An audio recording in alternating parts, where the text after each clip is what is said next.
With the just recent news of the dismissal of Lara May Layar, formerly known as MNL48 Lara, from the group, uh, we wish her nothing but the best. Although we can say that in social media, medyo hindi ganun ka okay ang feedback. Or I would say it sparked a lot of noise in the fandom, lalo na sa MN Loves, na matagal lang nag-hibernate kasi nga walang ganap o ang gagawin nila. Now, we are here. Yeah, we are here to try to relive the journey of dismissed member 48, dismissed member Lara. Ayun, wait lang. So once again, end of Topas, welcome po sa episode natin for tonight. Hindi na maulan. So ang intention natin is we will try to make it as our intention is kahit paano medyo maging maikli siya pero at the same time very meaningful.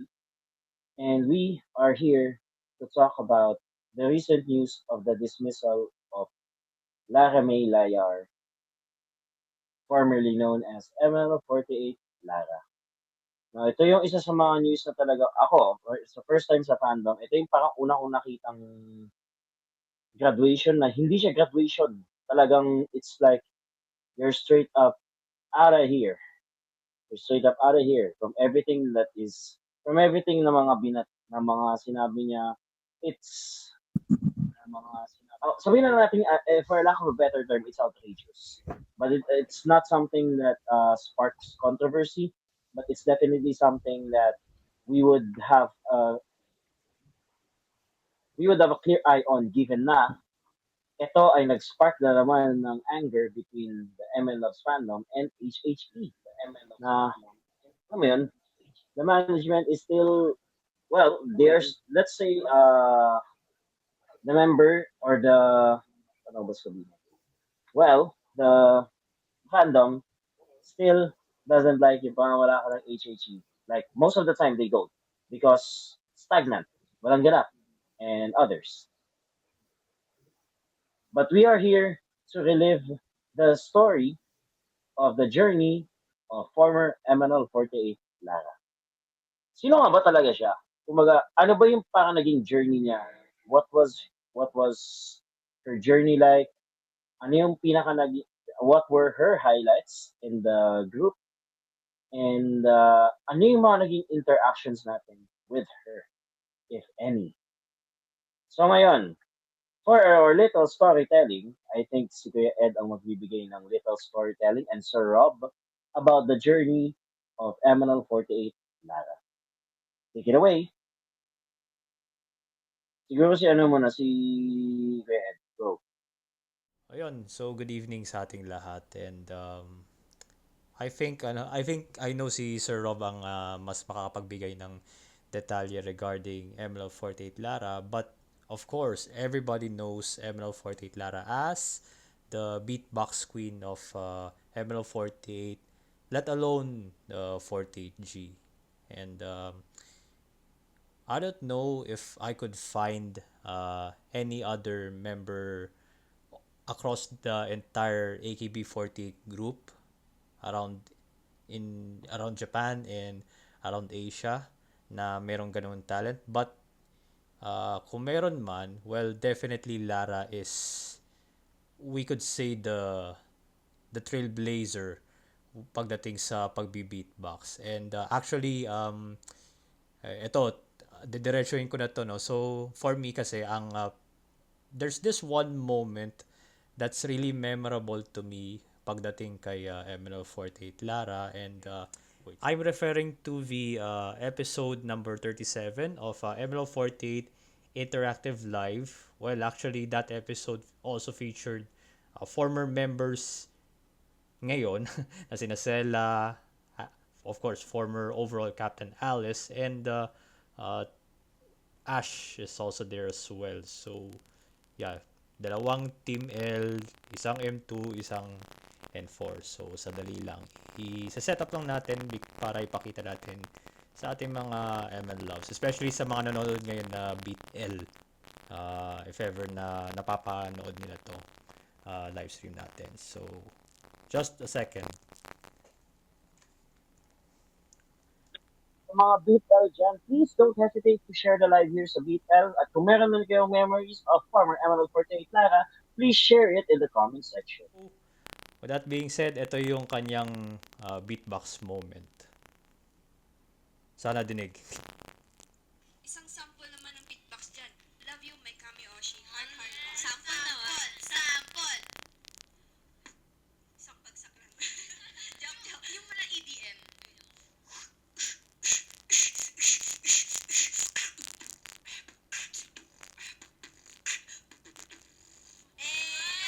Isa pa naman nga ako. Napano ako. Isa pa na. Ano tayo napano? Napano ako. Okay.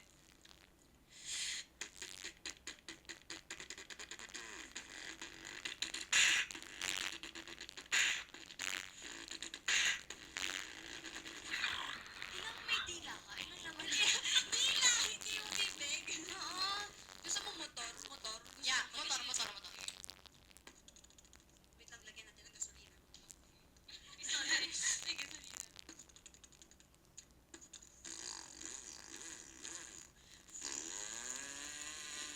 Oh my gosh! Ang galing! Bakit? Oh my gosh, may tricycle driver dito. Ayan yung ano parang I could say na pasample sa kung ano yung ano exceptional talent ni ML48 Lara, or of course she's now known as Lara May Layar. And you know what, ako personally iano ko na dito ngayon yung aking personal message, or more like message with what was transpired, because quite honestly it's really a shocking move, of course very controversial. But of course, putting that aside, I mean, Lara is definitely a very unique member.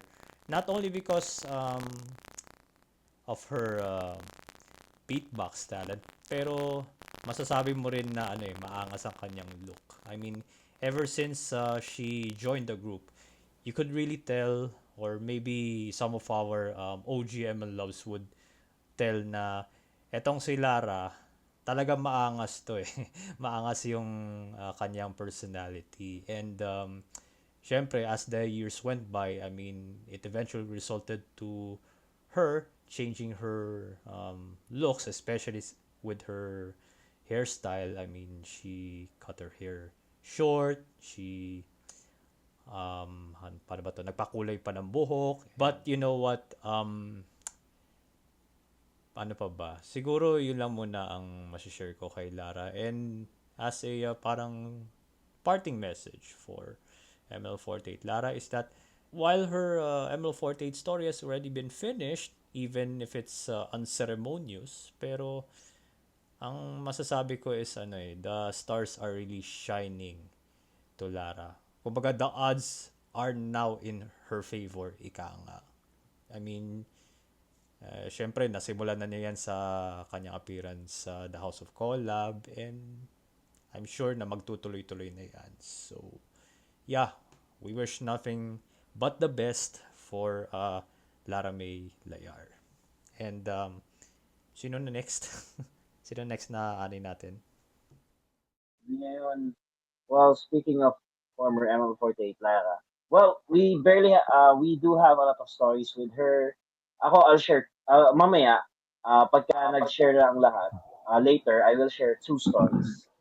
You'll find out what are one of those. And siguro kung yung second story ko about her, I probably share it if ever it's like, medyo ano siya. Masasamid ako mamaya. So yun, for now, let's talk about sa OG, M and Love, na si Sir Rob. Let's hear it. The M and Loves from LA. Sir Rob. Hello. Technically, I'm not an OG MN Lab. That would be Joe because I started late in the game. But anyway, I'm probably the oldest one, the oldest one among MN Loves here. But yeah, anyway, uh, first time I encountered Lara was in high school. I think it was around episode 11 to 15 that particular week. And what I noticed about her is like she always kind of like bullying Quincy, my Kamioshi. Like, and I like she always likes to get under her skin. Like, she teases her in the class, and when Quincy kind of like looks at her, she goes, Lara goes like, oh no, parang gano'n, parang ano eh, naghahamonan silang dalawa eh. Si Lara matangkad, tapos si Quincy maliit, gano'n. At saka ano pa, minsan nga ano eh, parang sinabi niya pa nga ano, si Quincy parang stood up to Lara and she said like ano, wag mo akong tutuksohin, parang gano'n. Pero yun ang unang ano, impression ko kay Lara, bully tong babaeng to, gano'n. Tapos mukhang ano pa siya, tomboy.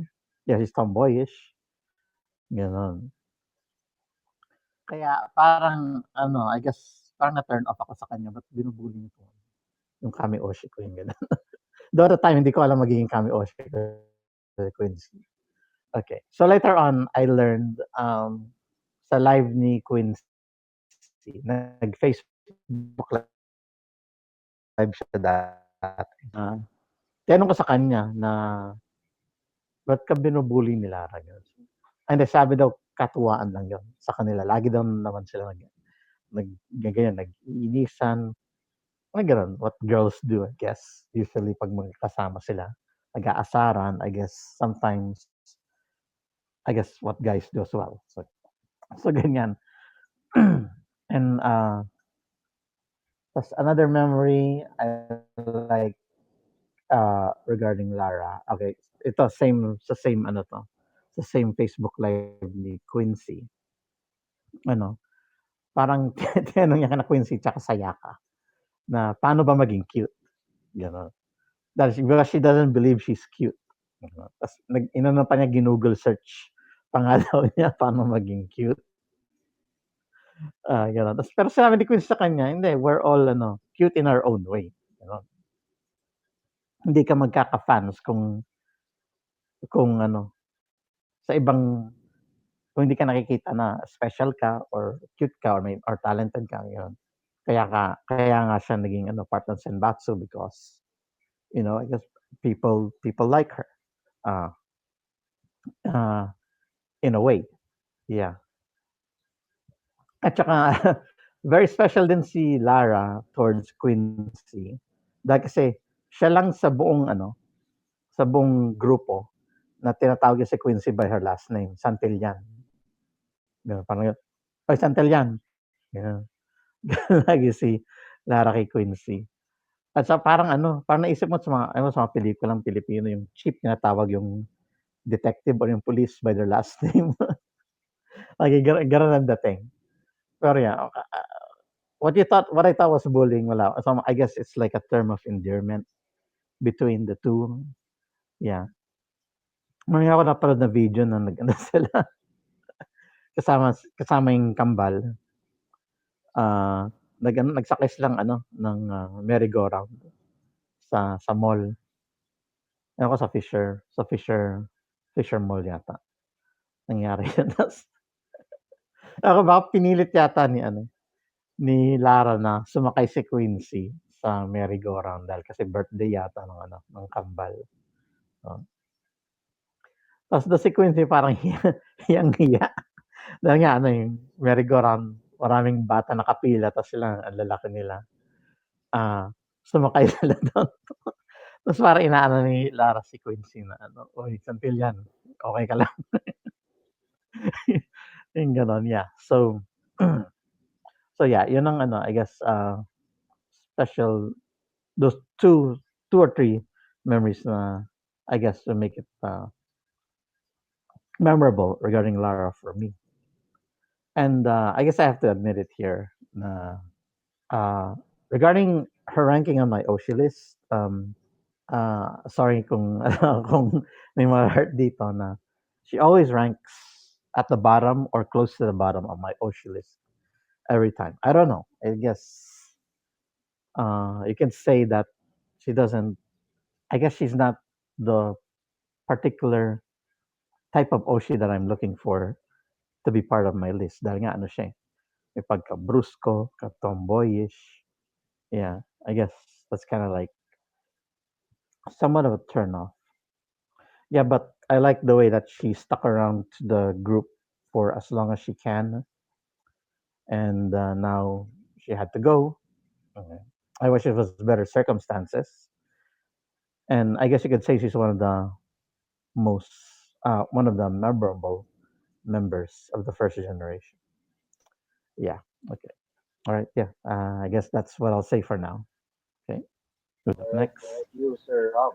Well, honestly, if in terms of ranking din kasi, even that, kung ranking lang din naman ang usapan natin, depending on what you're looking for, if you're looking for like a personality, like a little bit of both, I think she has that. I mean, after all, if there's someone na pwedeng i-match sa poging version ni former ML48 Cap, it has to be Lara. Pero with that type of pogi vibes, parang parang magiging get ready for the next battle yung vibes nila eh. Kasi parehas silang, nakakalalaki kayo parehas ha.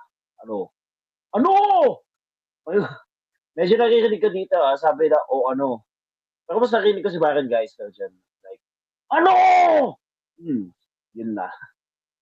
Ang susunod na usapan natin about the memory ay let's see, sa ating pinakabago nating MN Labs, sa isa sa mga bago nating MN Labs, Mia Koroshi.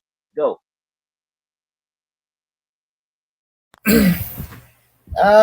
Since si Lara yung medyo least na Oshi sa akin among the first gen, and I must admit, meron akong PC ni Lara sa 5th anniversary. Hindi ko nadala ngayon. Nasa taas na. But I will say na, kulang talaga ang MNL48 kung wala talaga yung pinakamaangas sa kanila. I know majority of the members, they were very kikay. Yung medyo sila sa visuals, di ba? Or yung mga medyo kinakita yung parang singing and dancing talents nila. Pero syempre kulang yan kung walang big box. At yung medyo yung talagang swag, yung pinapakitang swag na inano sa spotlight even sa MN Loves, which is syempre definitely Lara na yun. And si Lara, since medyo sa akin medyo hindi ko siya naging hindi naging memorable sa akin yun. Pero nakita ko lang siya noong since ML48 has been under hiatus after P-Popcorn, I think. Nakita ko siya sa House of Collab since nag-audition siya dun. And mas doon pa niya pinakita yung kanyang personality niya since I know na parang gusto talaga ni Lara yun, yung medyo adventurous siya, yung medyo kasi siya, extroverted type na person na ang dami niya ipapakita sa ibang tao, not just ML Loves, but also to other fans na hindi pa siya kilala. And I know na, I don't know kung sa management ng MNL na pwede siyang sumali even though she's still an active member. But I know that Bell and Eka were former ML48 member na sumapak agad sa ibang management, which is Talk, yung Talk sa Collab. Pero I know Lara was very, very impressed sa kanya ever since first years niya na from Aita Kaita, which is the first Sanbatsu niya, hanggang nung pinaka-last, which is No Way Man, first and the 7th single na part siya dun. So, I think Lara has been an accomplished ML48 member since sana nga okay lang sa akin kung mag-announce lang siya ng graduation kung hindi na kaya pero unexpected move medyo di ko masasabi kayo pero nasa X na yung sinabi ko since na din ako sa X recently, nag-scan ako and then medyo I must admit medyo na-toxic ako dun sa nangyayari ngayon. But syempre for Lara na okay, you did the best naman. You have the freedom to say anything. Medyo lang ka talaga, parang unintention yung sinabi niya throughout sa last live niya. Even though hindi ko napanood yung live niya, nung last niya. Pero nung nakita ko yung pinaka-clip, sabi ko, wow, is this the start na everything will mix up for the management? Pero hindi ko naman sasabi sa lahat. Pero for Lara, I'm so happy na naging success naman din yung MNL48 journey mo na 2 singles lang, okay lang. You did the best. Talagang, ikaw lang talaga yung member ng MNL48 na maangas, yung medyo, talagang siya yung pinaka-protective na member. Yung parang kapag may umaaway sa mga members, siya yung agad yung parang siya yung pinaka parang Superman na or Wonder Woman na talagang poprotektahan ng members. So, yun, medyo may, I'm so happy for her and sana makita na din kita soon na yan alongside with Isabel syempre dahil nakita ko nga nagbaband sila or magkakasama sila sa isang kwarto, gano'n. So, yun. Yun, thank you. Alright, so thank you so much, Nick Hiroshi. Siyempre, bago muna kaming dalawan Kuya Joe, at nandito may nagbabalik na MN Love at NF Tropa. Siya, kung kuusapang hiatus lang, isa pa tong nasa hiatus ng fandom eh. So let's hear it from Christian. Konban mo minasan, Christian Quedades. So, sa akin lang naman, may sila naman itong babagit yung about kay Lara. Actually kasi, nabalitaan ko na nga si Lara para may sinabi na something about sa management. Yung sa 8 single daw yun. Bakit daw delayed? So, yun nga, nangyari nga kay gabi ata or umaga, parang ganun. Basta nabalitaan ko siya. Hindi ko akalain na ganun pala mangyayari. Kasi rules is rules eh. Kaya golden rules eh. Kaya di dapat i-share ko yung kani-kanino or ano man. Sa akin lang naman, ang last meet lang ko lang naman kay Lara since K-pop 2023 last year, day 1. Yun na pala yung last meet ko kay Lara noon. Tapos, ito pa, way back Japan Festa 2023, last year din. Day 2. Yung time na di ko akalain na si Lara pala katabi ko. As in, nakadikit na ako noon. So, ito, yung mala ninja moves, nung member pa siya, ito. At least wala naman na siya, sabihin ko na. Nagpatik naman ng picture. Ay, sabi ko, okay lang ba naman pa-picture o siya? Siyempre, para maayos.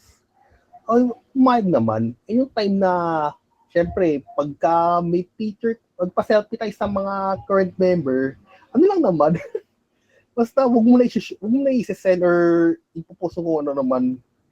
Kasi, sa golden news pa rin tayo eh. Kahit sabihin mong fan tayo eh. Kaya, eto, simula nung nagsigraduate yung mga members, especially Lara, doon na pwede ka mo. Para safety na rin sa atin yun. Nga di ko akalain na ganun pala mangyayari. Gaya ng sinabi nyo, which is si Lara, siya na yung tanging beatbox spin-up ML48 member for any 48G. Siyempre, narinig ko na mag-beatbox si The House of Collab. Ayun, sinalihan niya yun. Kasi nakikita ko rin naman siya sa mga video clips. Ganun. Kaya,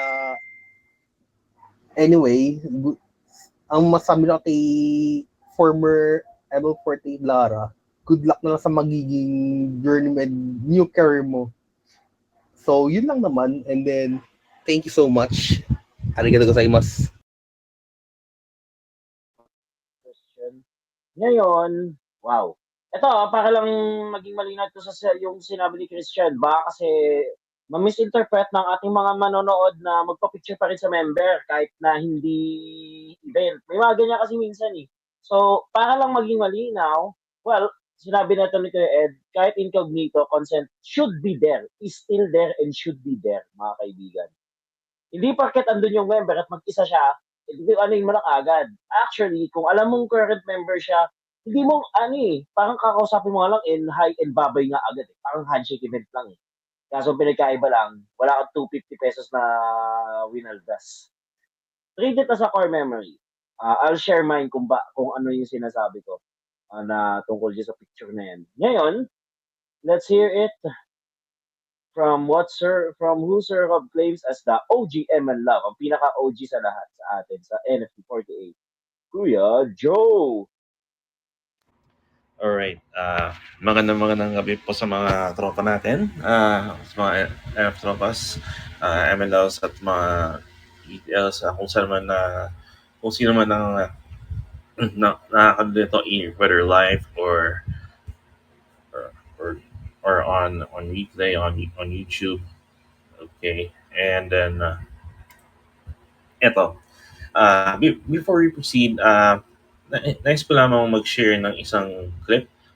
This is from way prior her, way before her idol journey. To be precise, it was a couple years before the start of her journey in L48. Let's watch this.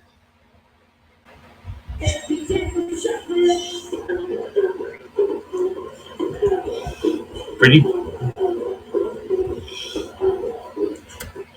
Yes, that's it. They are known as Queen Beats, along with Jelai, which is a former housemate, former PBB housemate, and also na alam nyo ba, minsan din naging aspirant si Jelai nung for third generation, but eventually she had withdrawn lalo na kasagsagan ng pandemya. Anyway, so much for that. Also, balik tayo doon sa yung kay Lara, yung kanyang idol journey. Si si Lara kasi sa napansin ko sa kanya, she's been on the A side twice, and both at parehong single na yun dahil siya ay binoto ng fans into the Senbatsu. Yung yung yung una is yung Takata gusto makita, which is wherein dahil nag-rank siya nung number 14 sa pinakaunang general election back in April 28, 2018. Tapos no second general election, rank 22, she was part of the early girls, kaya siya naging part ng Gingham Check. Tapos no third general election, she was ranked 13. Doon siya naging senbatsu for No Way Man. Memorable moments about Lara. I think there is one. I don't know if or yung iba dito, pero I was there nung their very first Valentine concert back in February 2019. Kasagsagan pa yun ng mga nag-event sila. They still had their movie stars cafe back then. Nung nung part nung Angkoro, nung papunta sa Angkor, biglang hindi ko alam kung power interruption or nag-glitch, parang dumili yung paligid. Then suddenly, just to just to line up the crowd, who started it, nag nag-beatbox si Lara. Then I think that song, the song was Dalawang Pag-ibig niya. Tapos ayun, to the direct of the crowd, when kumbaga nung time na nawalan ng music, nawala yung music, na naging off lahat. Parang siya yung nag-spark up nag-hype ng crowd, ng girls, pati mga kapwa niya sa Susama for it. I think that I think that moment I would consider that as a core memory. Tapos, ang masasabi ko rin, yung bond niya sa mga kapwa niya sisters sa ML48, specifically yung kapwa niya sisters sa Team N4. To be specific, ang mga naging sisters na doon, mga naging close na doon ay si Bray, si Ombeng. Also, tsaka masasabi din natin kay Ella. Although later on napunta sa team si Team Ella because of what had happened sa second general election, uh, didn't, didn't get ranked, tapos napunta siya sa ayun, yung friendship niya with Eka, with Belle, Ella, and she developed bonds or kizuna with her fellow sisters. A lot of those, most of them had been her sisters with Team N4. Tapos yun nga, nangyari yung pandemic. Tapos ang nagkasama dun sa ano, sa tinutuloy nila, I remember was Ella, since they had something in common wherein si Ella is from Quezon, si Lara is from way down sa Jensen, and a way for them para makapag-prepare kasi during that time they were still training. Ella was San Baso for River, tapos later on pares sila napunta sa San Baso for No Man. Yun yung maalala ko doon. Eto pa isa. Yung mga memorable traits, si Lara ba yung kasama ni Bray doon sa pansit tutugukin nila dati? I think yes. Yun yung isa pang moment na ano, yung ang mahiwalang si Pantongkan sa Lou. sa those were funny moments. Those were light moments. Yun yung mga, I think those were core memories amongst themselves, amongst her fellow sisters. Lara Shirley is together with Eka, Belle, and Nile. Yeah. Tapos nagkaroon ng time, ang naging kasama nun later on, yun, nabanggit ko si Lara, kasama nila nun si Ella, eventually later on, specifically nung River and No Man era. And then,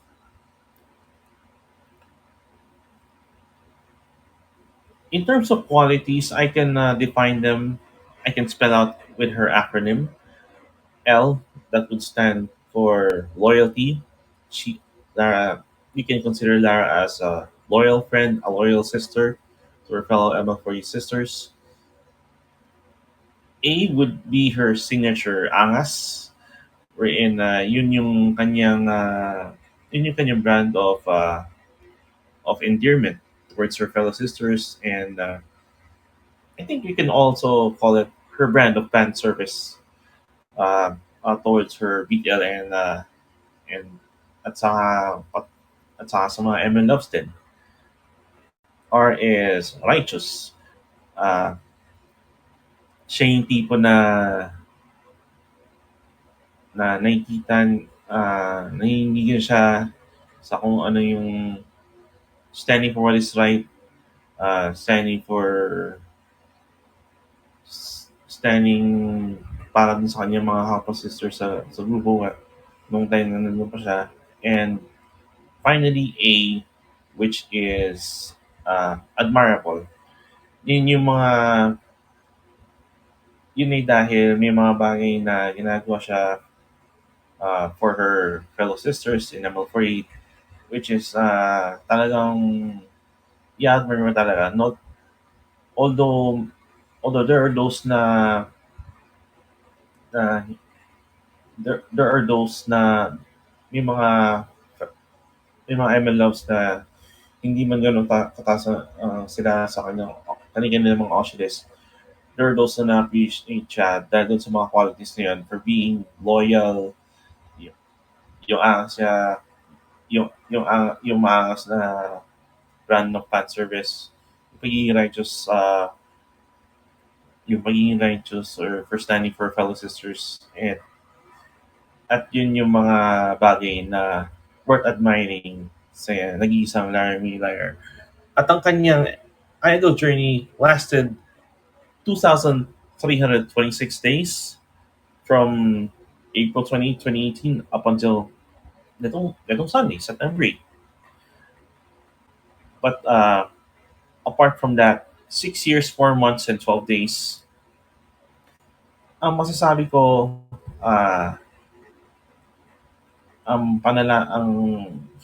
dasal healing at panalangin ko para kay kay former ML40 na kay Lang is hopefully mahanap niya ang peace of mind,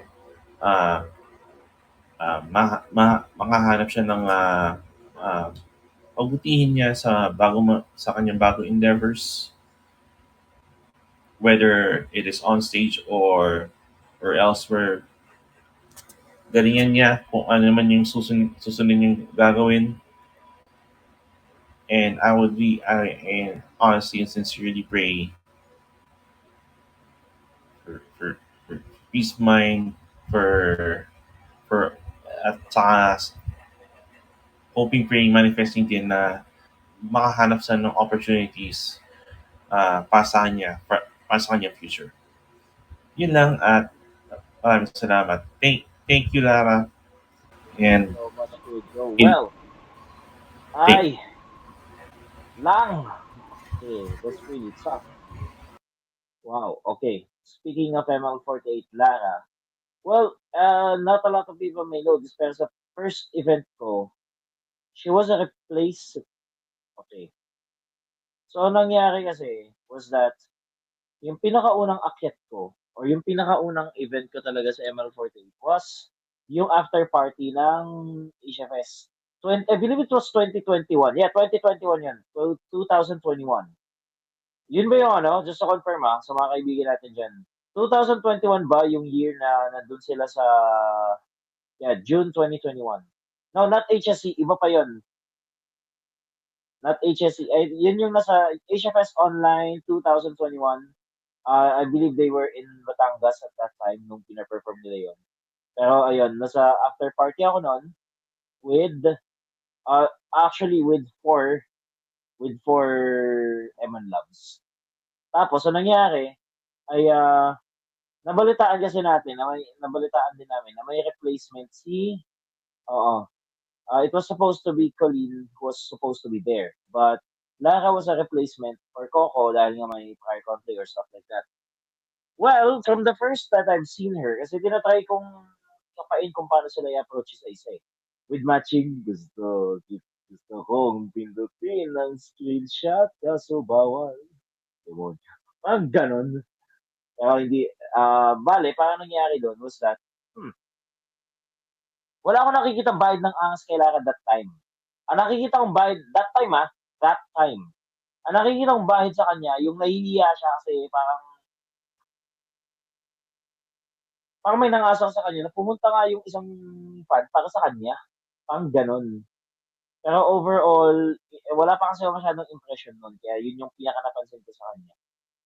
And then, yung angas is eventually nakita ko na siya nung sa Kumu. Yan, nung Kumu era pa nila.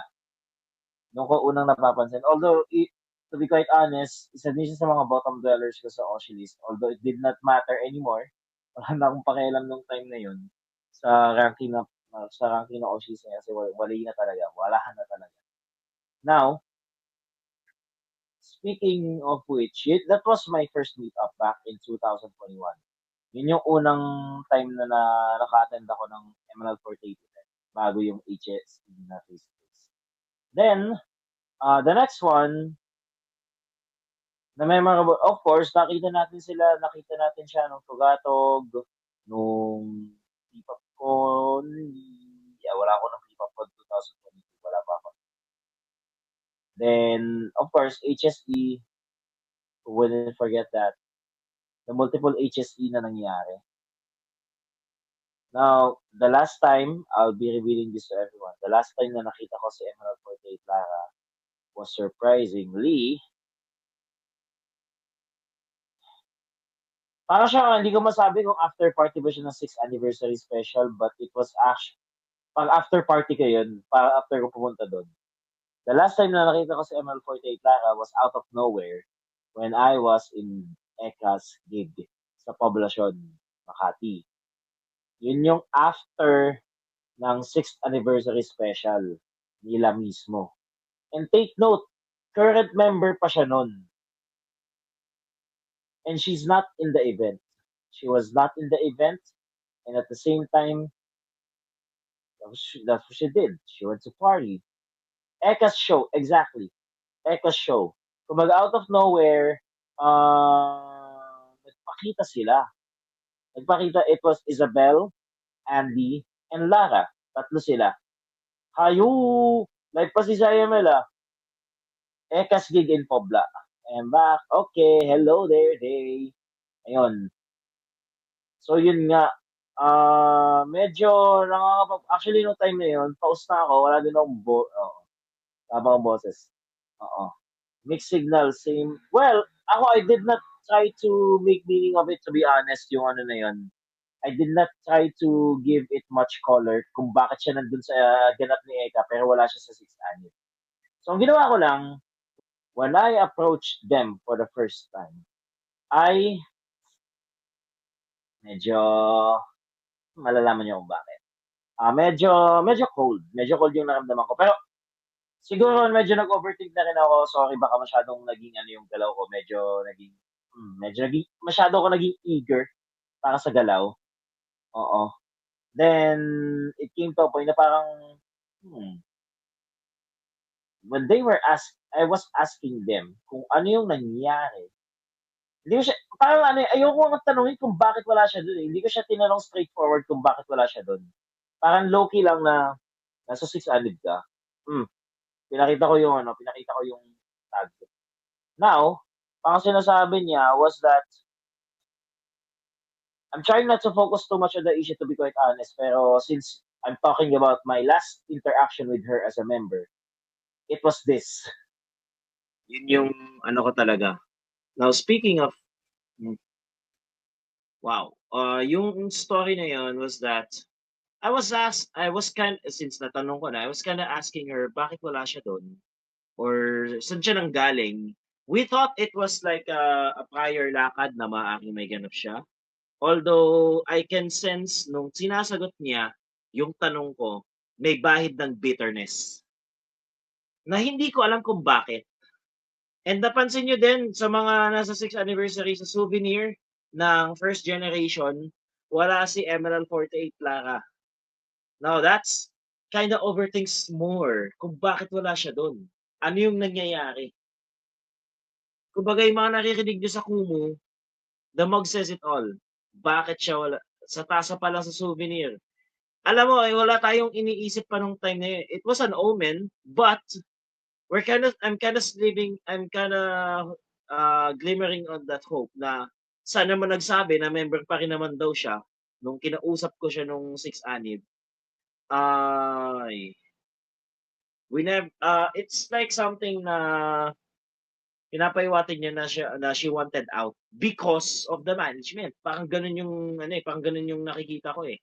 Ngayon, turns out, syempre kay Anne, nagpo-picture ako. Si Isabel, Isabel was there, but she was also cold. Like, really, really cold.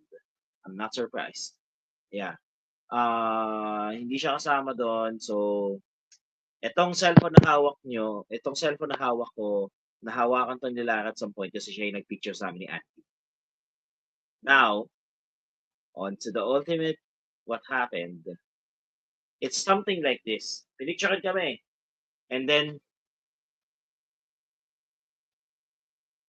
nakakalam ng, parang ano eh. Pag ganun siya, di ba? Pinicture na kami ni Andy. Ganito.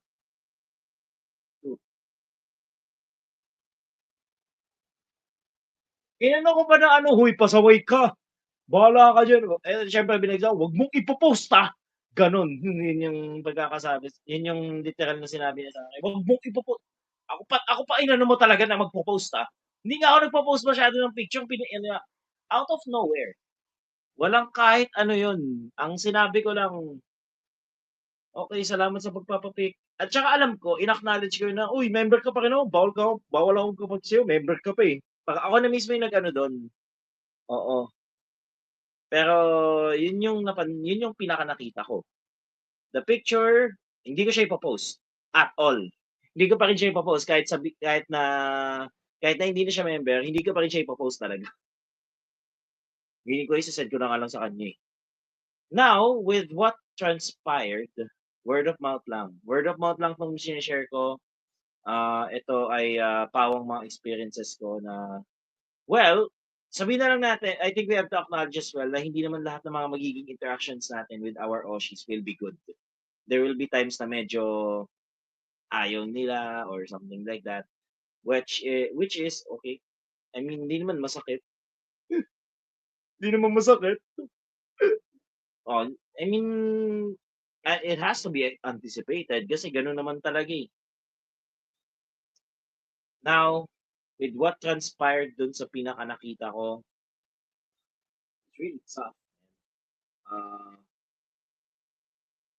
yung naririnig nyo na rants niya sa Toki Toki, nararamdaman ko yun. Yeah, nararamdaman ko na yun nung sa tono pa lang ng pakikipag-usap niya sa akin nung time na yun. Tanungin niyo sila, pang ganun eh. Parang ano eh, parang ito yung, parang nagtatanong ba siya, wala? Wala eh. Hindi nila sinabi yan eh, parang ganun. Parang ganun yung vibe. Hindi nila ako sinabihan eh. It's something like that. If everything goes, better ask the management. Why would I ask them? Because, ba't ako magtatanong? Ano ba ako? As if naman may license ako para kausapin sila. Yun yung ano eh, parang ganun yung nagiging vibe eh. Nung parang kung may mga tanong ako, this and that, they just leave me, they just ano na lang, talk to the management.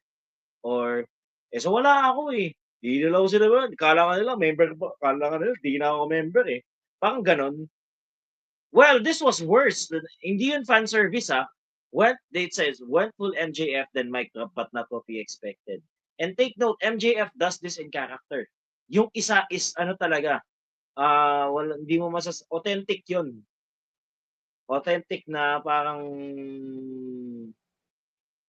hindi ko alam kung inis siya or what, or parang galit siya sa sitwasyon na nakanasan niya. Now, with what transpired, yun ay omen pala na hindi siya okay with the management. That's like the omen na hindi siya okay nung time na yun. Kala ko nga nung nandun pa yung mukha niya sa account sa Stanley. Kala ko they settled their differences. Turns out papalabas na talaga siya for real. Ang hirap nun, men. Oo. Now, ang hirap na parang Drew McIntyre after Money, di ba? Pero in real life. Oo, yun talagang pumunta siya sa harap ng do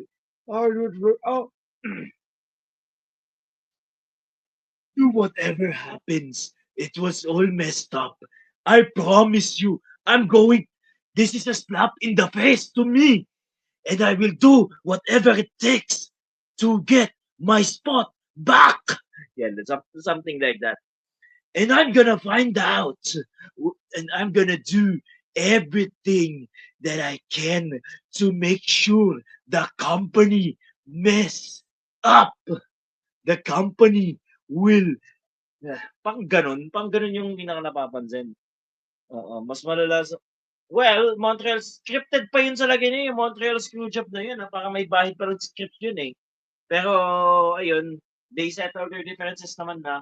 Let's see what happens kung ganun din ba yung mararamdaman nila. Let's say after 12 years, ganon. Well, that's really para siyang ganon. Now, my message to ML48 Lara. I know that what you did is that was like bold of you to say what you had to say. Although that dismissal, baka alam mo na beforehand nang hindi namin alam eh. Baka nga yung announcement na yan, parang in-announce na lang days after the tirade, parang nagkaanuhan na and then for good, umalis na eh. Kasi sa totoo lang, yung mga announcement na yan, hindi nila, they usually delay it. Hindi siya like on the spot.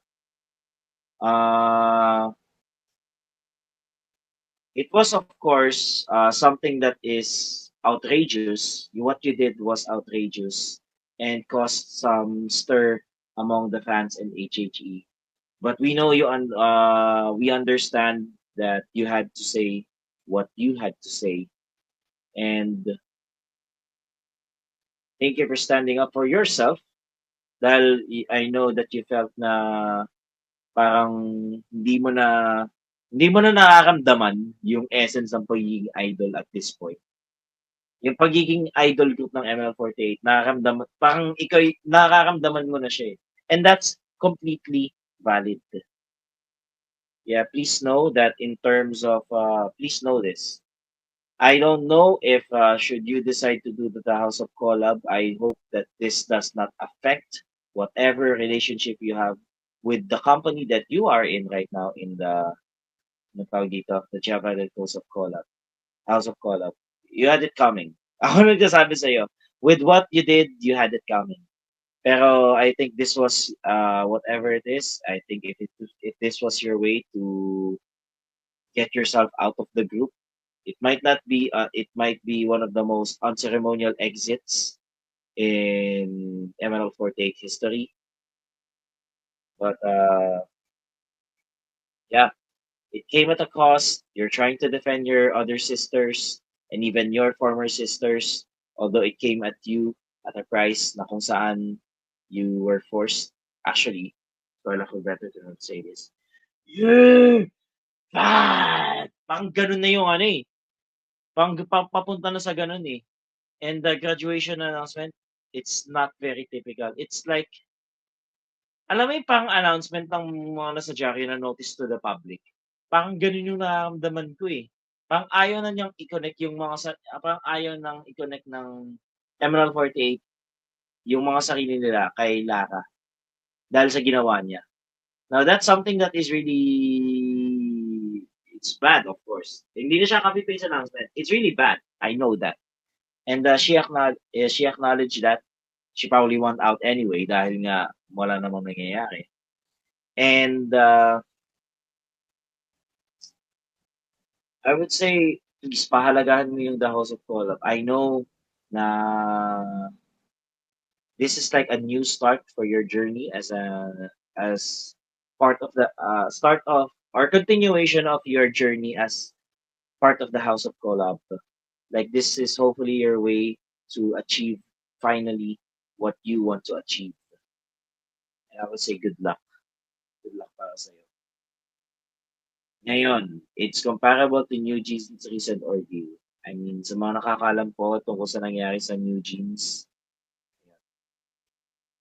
Now, yeah, we wish you the best in your daily endeavors still. Although I know na parang medyo bad blood ngayon eh. Not kinda in reference of the pay-per-view na gaganap. Medyo bad blood ngayon yung nangyari. So, I would say good luck. The best of lucks for Emerald 48 Lara. At ayun, maraming salamat sa pakikinig. Ngayon, mukhang may sasabihin si Ardolph about former Emerald 48 Lara. Oh, this is what I'm going to say. Hello. Ay, sorry. Teka lang. Lara Layar. I guess. Talaga bilang lang kasi yung event na napuntahan ko. So, bilang lang yung mga interactions ko. It will be a short, but I want to make it meaningful. So, sana nakilala ko pa si Lara ng gusto. Kasi, nakita ko siya sa Fisher Mall, sa loob ng store. Kasi talagang, it was pakaramdam ko kasi noon, nagmamasid siya eh. Kasi nag-mall, kauna-unahan No Way Man, mall tour, sa Fisher Mall QC.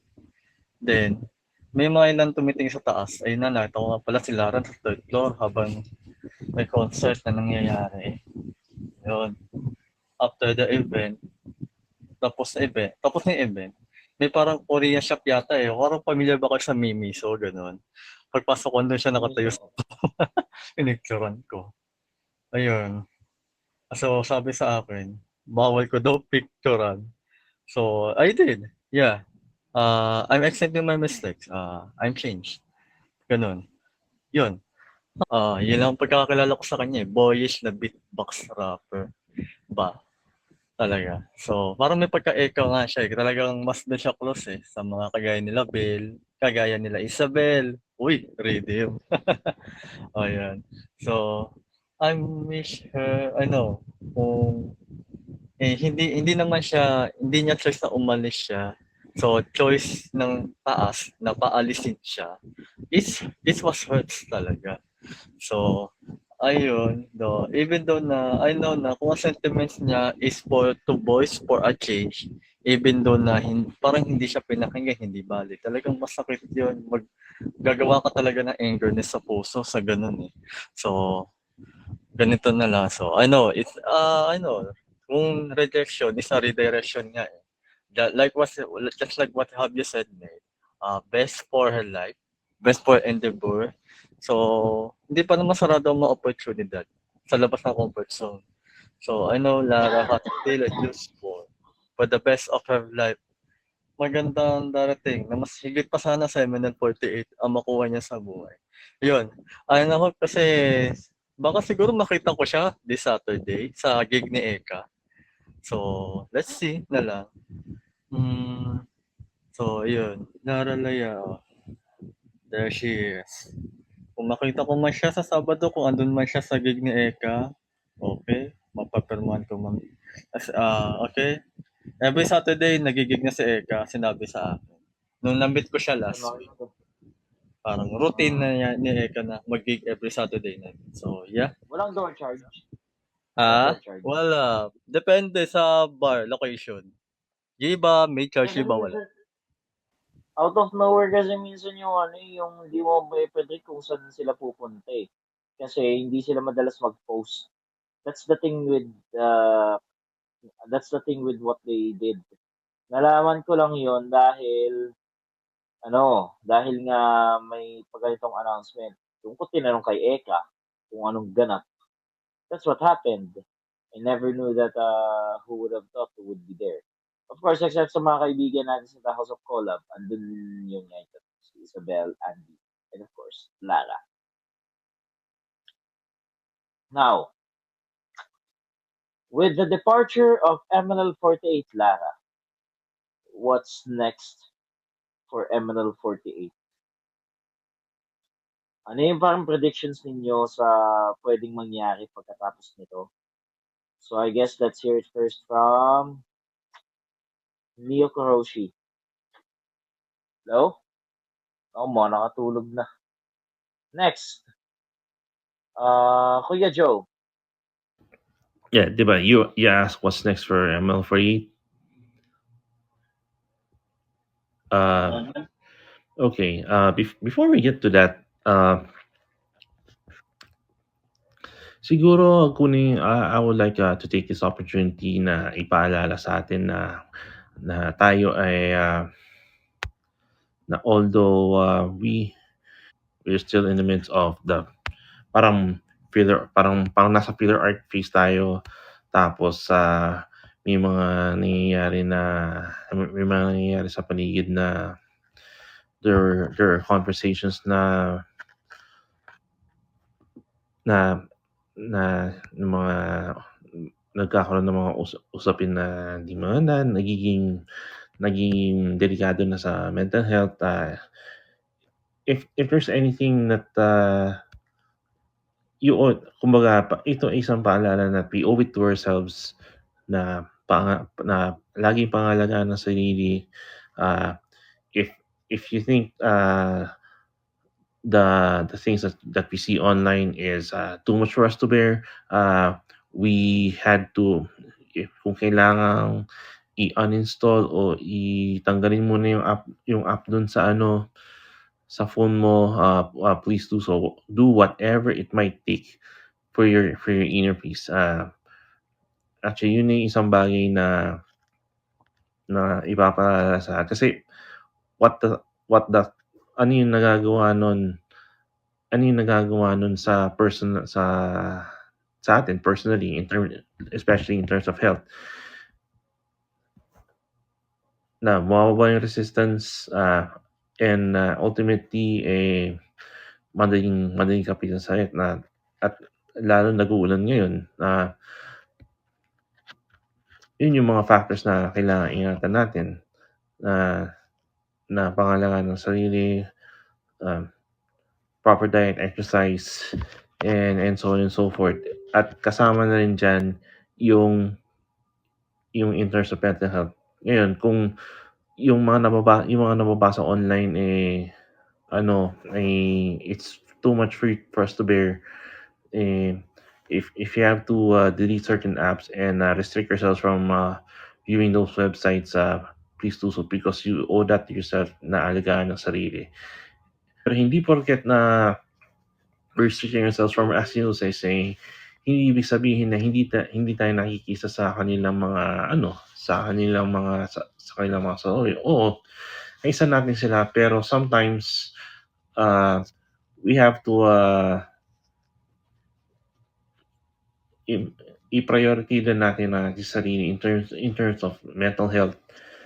And in terms of what's next for ML48, obviously ang makakasagot lang yan is are the girls. Although yeah, meron na if you have the Standy app, you can download that and you can invite more para magkaroon ka ng more tickets. More tickets you have, the more chances you would have in the more likely you get picked in the raffle we're in. You would have the opportunity to have a one video call or much like a virtual handshake with the usher of your choice or even the entire group. But other than that, I'm still hoping and praying na hopefully makausad na. Hopefully magkaroon na ng clarity ng commencement ng pagsulong, especially yung pinakihintay nating music video ng Summertime. Although it may be medyo hindi pa natin maasahan yun, most especially that Summertime Center, Cole, is still in Thailand along with her sisters in Quadlips. But yeah, as for us, I think ang masasabi ko the group is just as good as its sisters and its activity and the fans and the ML loves as just kung ano yung nakikita na I don't know if there's unity or lack of, that would pretty much be the barometer of what would be the status of ML48 moving forward.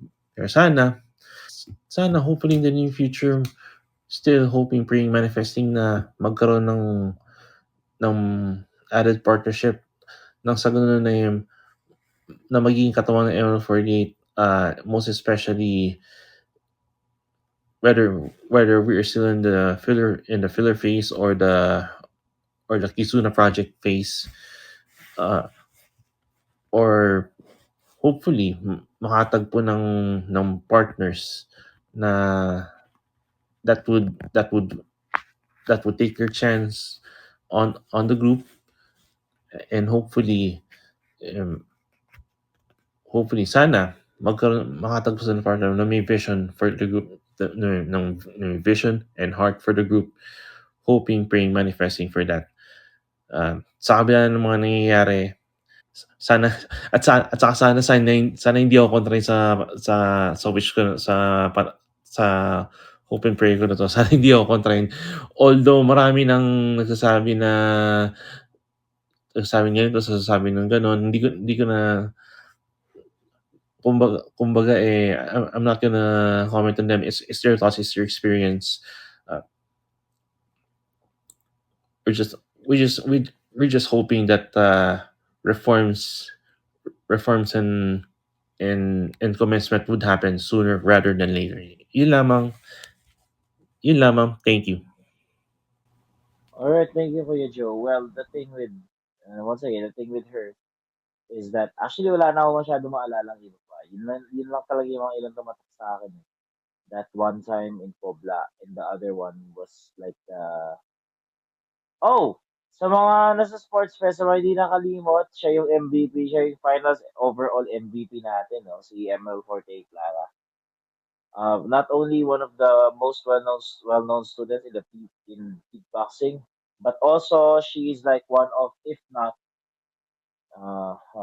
yun nga, she's like part of the unofficial trio with Andy and Isabel, but more like a duo towards Isabel. Yun yung parang pinaka nakikita ko talaga. Now, wow, what's next for Errol Floyd? Pang hirap ng tanong na yan. Alam na sa ating dalawa, alam na.